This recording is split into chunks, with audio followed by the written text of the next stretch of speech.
성지순례 가보신 적 있으십니까? 보통 예루살렘으로 많이 성지순례 떠나시는 것 같은데 저는 못 가봤습니다. 지난번에 이어서 2000년 전 옛날 모습을 복원해 놓은 모습으로 바울이 갔었던 선교 여행의 그 길을 따라가 보고자 합니다.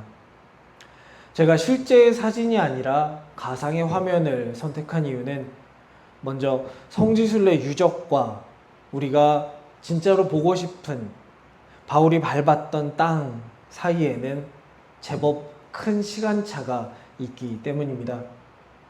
예루살렘의 성지순례를 가도 예수님 당시의 건물들, 예수님 당시의 유적들은 전부 다 땅에 묻혀 있습니다.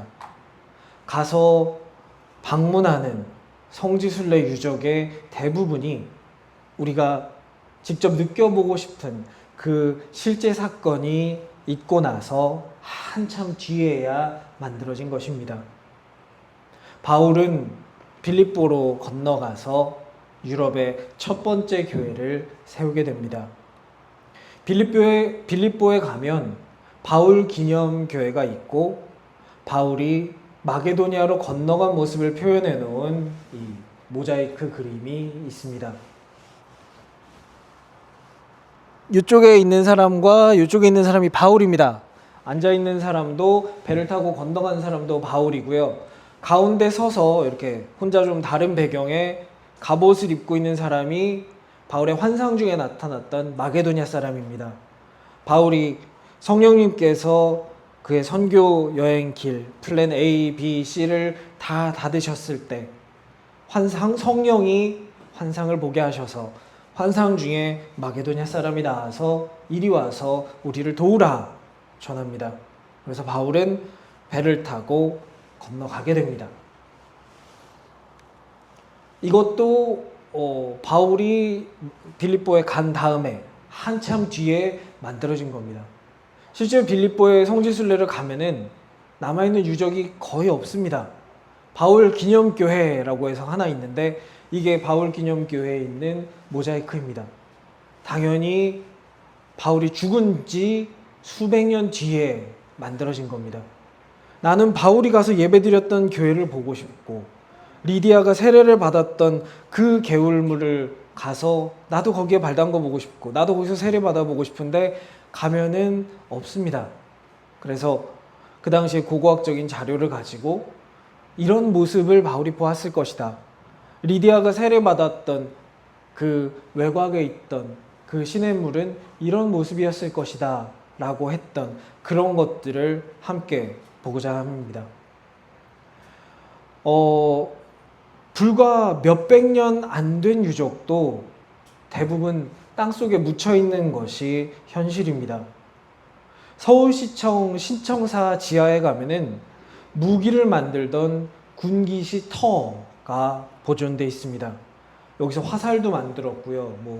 창도 여기서 만들었고 화포 쏘면 이렇게 날아가는 거의 막 이만한 사람 키만한 통나무에 이만한 화살촉을 달아서 임진왜란 때 왜군 배들을 한 방에 이렇게 빵꾸를 내서 침몰시켰던 그런 것들을 만들었던 흔적이 여기 나와 있습니다.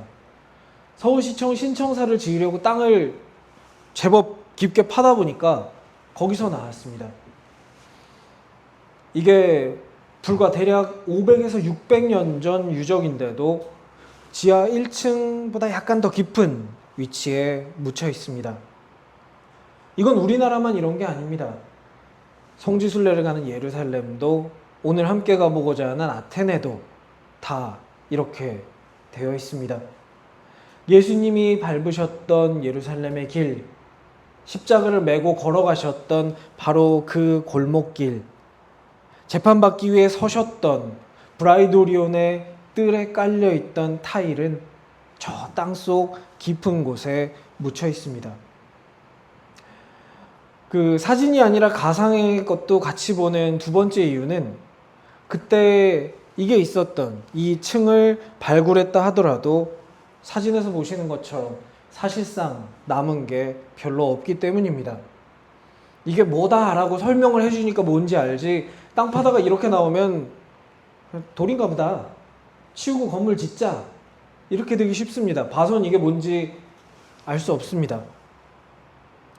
바울은 기원 후 50에서 70년쯤에 아테네를 방문했습니다.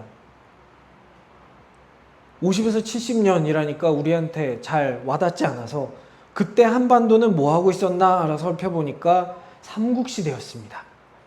고구려야 지금 우리가 못 가는데 유적지가 많으니까 패스하더라도 그 수학여행 때 주로 가는 경주, 신라시대 이쪽을 생각을 해보면 신라시대 왕궁 가보신 분 있으십니까? 신라시대에 썼던 첨성대가 있습니다. 왕궁에서 그리 멀리 떨어지지 않은 곳에 있다라고 그랬는데 첨성대 가보면 주변이 다 벌판입니다. 아무것도 없습니다. 그리고 이 국보인 첨성대조차 하늘을 보는 기구였다라는 건 아는데 이걸 정확히 어떻게 썼는지 아는 사람이 없습니다. 위에 올라가서 봤는지 저 구멍 안에 들어가서 봤는지 구멍이 좁은데 저긴 어떻게 들어갔는지 사다리도 없는데 그 천문학자들이 저걸 이렇게 잡고 기어 올라갔는지 뭘 저 위에 뭔가 세워져 있었는지 아무것도 아직 아는 게 없습니다. 이제 천마총인데요. 다행히 무덤은 조금 남아있고 조금 남아있는 첨성대나 이런 무덤을 빼면은 신라에 가서 볼 수 있는 대부분의 유적지는 무슨 터 이런 것만 남아있습니다. 이 위에 기둥을 세웠던 기둥 밑에 까는 기단 돌만 남아있는데 이걸 보고 여기에 뭐가 있었다 상상해봐라 하면은 제가 상상력이 부족해서 그런지 상상이 되다 맙니다. 여기에 9층 목탑이 있었다. 그런가 보다. 바울이 갔던 아데네, 아크로폴리스도 저 뒤에 앙상한 뼈대만 남아있고 대부분 이 앞에 돌덩이들입니다.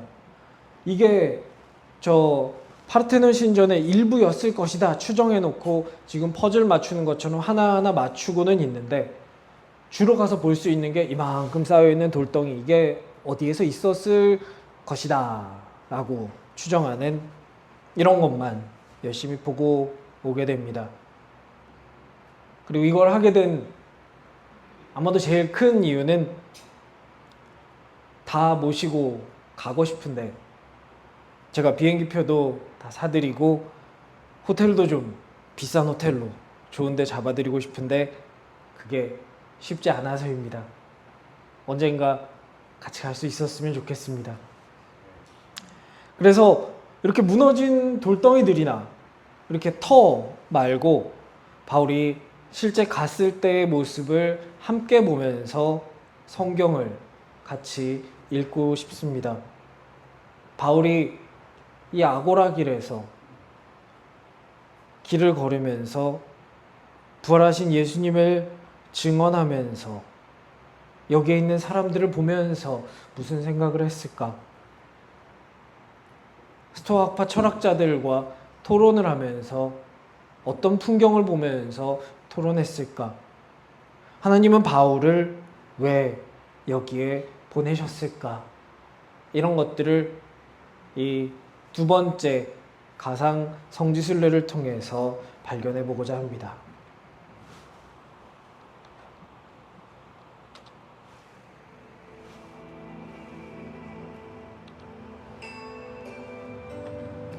저 멀리 보이는 데가 아테네입니다. 성벽으로 둘러쳐져 있고요. 큰 돌 위에 있는 게 아크로폴리스의 파르테논 신전입니다. 바울은 이 영상에서처럼 아마도 이렇게 배를 타고 들어갔을 겁니다. 그 기록을 보면은 지금 이 배는 아테네랑 가까이 연결되어 있는 피레우스 항구로 들어가고 있는데요. 바울은 피레우스 항구로 들어가지 않고 근처에 있는 다른 항구를 통해서 미리 내려서 조금 걸어서 아테네로 입성했던 것 같습니다. 그래서 항구에서 아테네에 이르는 동안 이름을 알 수 없는 신들에게 라고 써있는 그 제단을 발견했던 것 같습니다.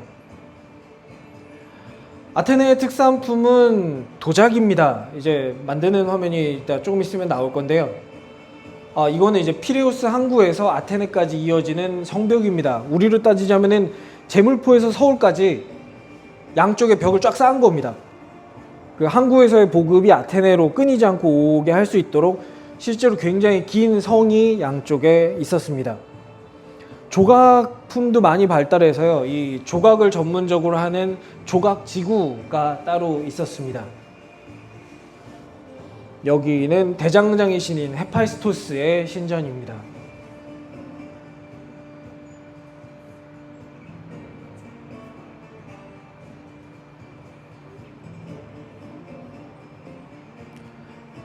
도자기도 만드는 구역이 따로 있었습니다. 그래서 케라마이오스라는 지역에서는 도자기를 만드는 가게들이 많이 모여 있어서 그곳에서 이제 만들고 팔고 이런 것들을 했다고 합니다.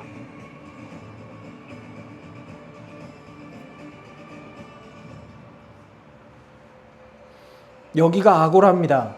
시장입니다.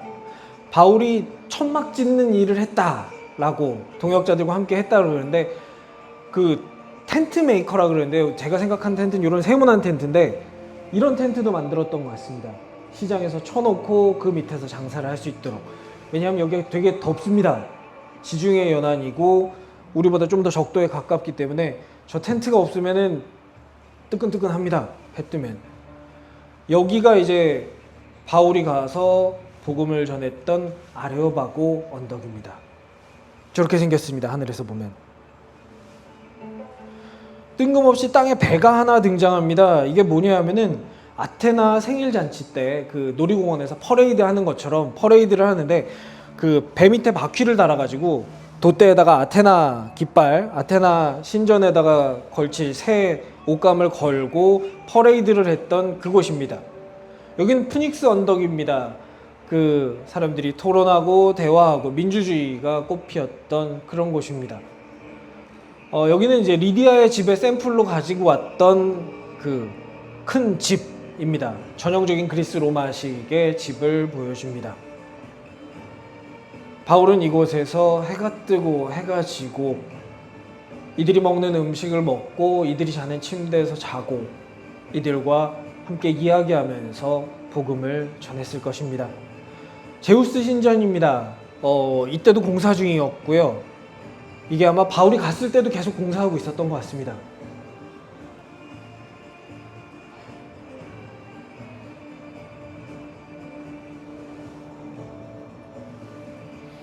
요 팔에 독수리 얹고 있는 이 수염난 남자는 이 게임 주인공입니다. 네. 우리는 그 사람은 빼고 그 아테나에만 보도록 합니다. 여기는 페리클레스의 오데온이라는 곳인데요. 그 옆에 극장이 붙어 있어서 음악 연습하는 데도 썼고 나중엔 법원 비슷한 용도로 재판할 때도 사용되었다라고 합니다. 여기는 지금도 남아있는 그 극장입니다. 요거는 아직도 남아있어서 아직도 여기서 날씨 선선해지면은 음악회 한다고 합니다. 그리고 아테네 하면은 제일 먼저 떠오르는 아크로폴리스, 가운데 보이는 제일 큰 게 파르테논 신전입니다. 지금은 찾아볼 수 없지만 화면에 나오는 것처럼 저렇게 굉장히 거대한 아테나 청동상이 있었다고 합니다.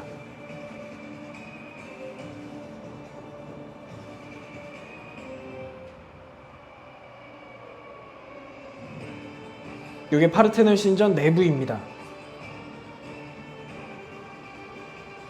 여러 곳에 제단들이 있었고요.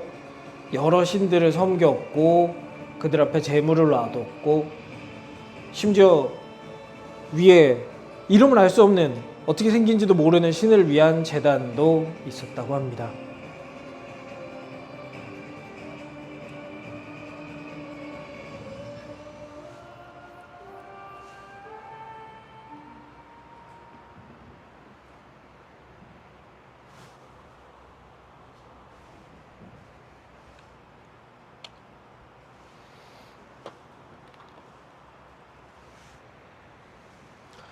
사도행전 17장에서 바울은 우리가 지난번에 함께 보았던 빌립보를 나와서 데살로니가에서 복음을 전합니다. 그리고 베레아로 가게 됩니다. 바울이 베레아에서 복음을 전할 때 바울이 데살로니가에서 베레아에 도착하기 전에 복음을 전했는데 거기서 소동을 일으켰던 유대인들이 베레아까지 따라와서 회방을 놓습니다. 소동을 일으킵니다.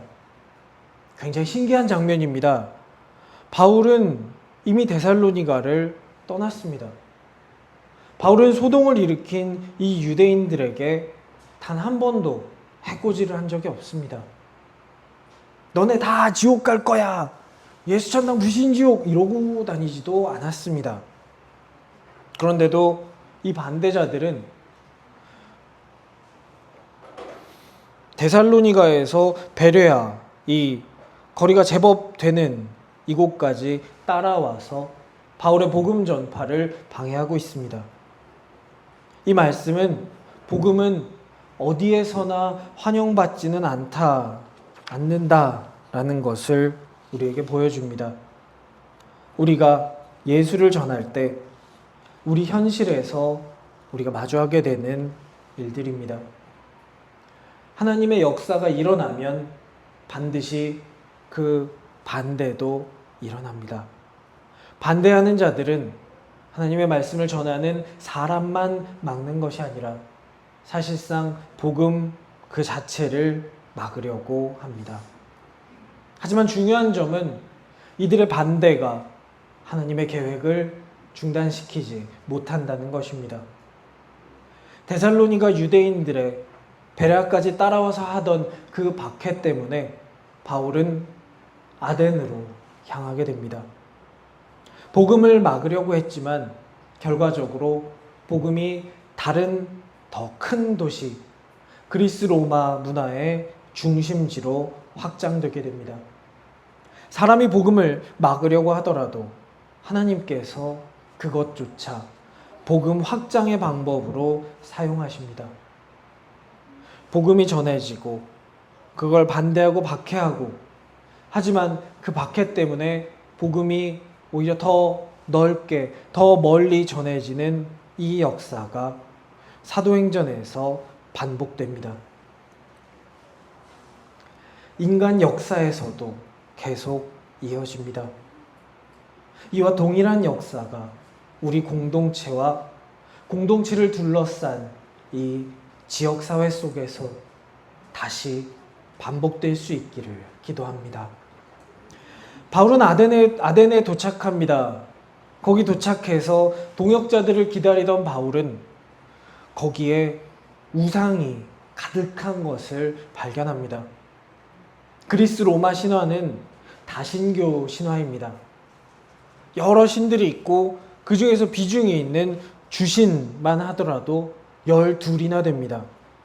저 위에도 신전, 여기도 신전, 완성된 신전, 짓고 있는 신전, 아까 영상에서 보신 것처럼 굉장히 다양했습니다. 바울은 그 모습을 보고 격분합니다. 격분했다라는 것은 단순히 화가 났다, 열이 받았다 이게 아니라 자기 마음 깊은 곳이 흔들리고 아파했다라는 의미입니다. 수많은 화려한 신전과 조각 그 뒤에 있는 아덴 사람들의 영적 현실을 바울은 보았습니다. 그 사람들은 범사에 종교심이 많았습니다. 철학도 발전했고 로마는 그리스를 군대로 점령했지만 그리스 문화에 의해서 점령당했다라는 말이 있을 정도로 그 문화도 찬란했습니다. 하지만 그들은 하나님을 알지 못하고 있었습니다. 바울의 마음을 흔들고 아프게 했던 그것은 너네는 모르지? 나는 아는데 라는 그런 얄팍한 우월감이 아니라 하나님을 모르고 죽어가는 저들을 향한 안타까움이었습니다. 바울은 이 안타까운 마음을 부여잡고 그들의 삶의 현장, 그들의 문화의 현장으로 뛰어듭니다. 하나님의 사람은 환경이 바뀌어도 그 사명을 멈추지 않습니다. 바울이 아덴에 오게 된 그 이유는 쫓겨서입니다. 자기가 오고자 했던 곳도 아니었던 것 같습니다. 바울과 함께하던 사람들이 바울을 지금 피신시키지 않으면 안 되겠다라고 그렇게 판단할 정도로 당시 상황이 그렇게 좋지는 않았던 것 같습니다. 언제 반대자들이 이 아덴까지 따라올지 모르는 그런 상황이었습니다. 하지만 이 상황은 바울을 멈추지 못했습니다. 도시가 바뀌었고 복음을 듣는 사람들이 바뀌었고 바울이 놓여진 상황이 바뀌었지만 그는 복음을 전했습니다. 환경이 그가 어떤 사람인지 결정짓지 못했습니다. 하나님이 주신 사명이 사도 바울을 결정지었습니다. 복음을 전하는 사람, 이방인의 사도, 부활하신 예수를 직접 만난 사람, 그것이 바울이었고 그것이 예수의 제자였습니다. 예수님의 제자로 살기를 결단하신 여러분, 여기 우리를 결정지을 것이 있습니다. 우리가 누구인지 만들어 나갈 것, 규정 지어줄 것이 있습니다. 그것은 방해자도 아니고 환경도 아닙니다. 우리를 결정짓는 것, 우리를 제자 되게 하는 것, 그것은 하나님이 주신 사명입니다. 그 사명이 우리를 우리 되게 할 것입니다. 예배가 끝나고 우리는 다시 바울이 갔던 아덴 같은 세상으로 돌아갑니다. 그들은 복음을 언제나 환영하지는 않을 것입니다. 거기에는 돈과 명예, 성공, 그리고 자기 자신을 마치 신처럼 섬기는 그런 사람들이 있을 것입니다. 하지만 그들 가운데에 있을지라도 하나님은 우리와 함께 하실 것입니다. 우리를 부르신 사명을 붙들고 이제 교회 문을 나가 다시 아덴 같은 세상으로 돌아가서 그렇게 맞는 새로운 한 주 예수님과 함께 승리하는 제자가 될 수 있기를, 승리하는 제자로서 한 주를 살 수 있기를 주님의 이름으로 간절히 축원합니다.